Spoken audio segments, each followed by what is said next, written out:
अस्सलाम वालेकुम। वालेकुम सलाम। बड़े की दोंदे बड़े मामू क्या करूं बिया मामू खीर दांगे ना नमी। हाँ मैं को अगले दिन ना नहीं मैंने से खीर दिन जा से 2 किलो 300 रुपए का देना 2 किलो 150 रुपए किलो। मैं को जब शेदे मशरे थे वहां ते गां की दिया ते खड़ी 60 को 3.5 लाख रुपए मोल लग गए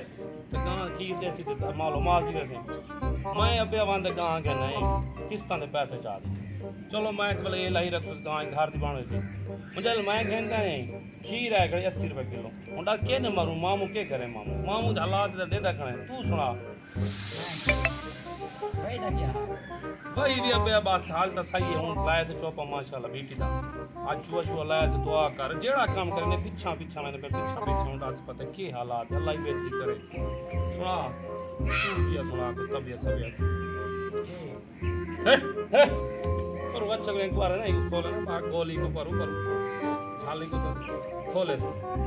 मैं तो चाना भी खोले बस बच्चे के लिए मंडे